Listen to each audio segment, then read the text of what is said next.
మన అజ్ఞానం ఎంత వ్యాపించింది అంటే, నిన్న పేపర్లో చూసి నేను మూర్చిపోయాను. ఎలా పోగొట్టాలి అజ్ఞానం? దేవీ విగ్రహాలను పట్టుకెళ్ళి నిమజ్జనం చేస్తున్నారట. నమ శివాయ. ఎలా చేస్తున్నారో తెలియదు. అపచారం అమ్మ, చేయకూడదు అలాగా. అమ్మవారి విగ్రహాలను నిమజ్జనం చేయకూడదు. ఎవడో చెబుతున్నాడో, ఎందుకు చేస్తున్నారో తెలియదు. పిచ్చి బాగా ముదిరిపోయింది. మొత్తం చెరువులన్నీ పాడైపోతున్నాయి.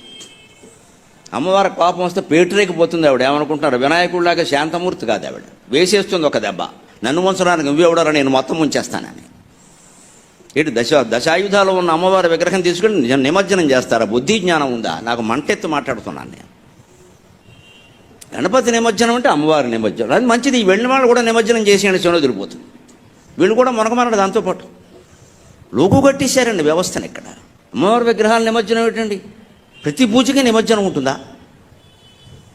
భాద్రపద మాసం కాబట్టి చెరువులు పూడిపోయి ఉంటాయి, కాబట్టి నీటితో నిండిపోయి ఉంటాయి, కాబట్టి పూడికి తీస్తే మంచిదే. నా చెరువులో మట్టి తీసి విగ్రహం చేసి తిరిగి ఆ చెరువుకు అన్యాయం జరగకుండా ఆ మట్టిని అందులో కలపడం కోసం నిమజ్జనం చేయమన్నారు. నిమజ్జనం చేయవల్ల నీకేం పుణ్యమేం రాదు అక్కడ, అజ్ఞానం కానీ.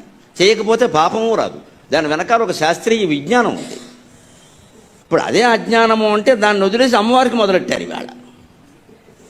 ఇంకెవరన్నా మంచినీళ్ళు తాగాలా వద్దా? హైదరాబాద్లో చెరువులు ఉండాలా వద్దా? అసలు ఎంత జ్ఞానం ప్రబలిపోయిందో. మనం చెయ్యకూడదు, చేస్తే ఖండించాలండి ఖచ్చితంగా. నాకేం మొహమాటం లేదు. ఇక్కడ మతం అంటే గుడి నమ్మకం కాదండి. ఇక్కడ అన్ని విగ్రహాలు పట్టుకొని నిమజ్జనం పెట్టండి. ఎక్కడి నుంచి వచ్చింది ఇది? ఇదే మడ్డి మడ్డి మడ్డి. అసలు తత్వం వదిలేసాం మనం, తత్తుకొడుకులో తయారయ్యాం.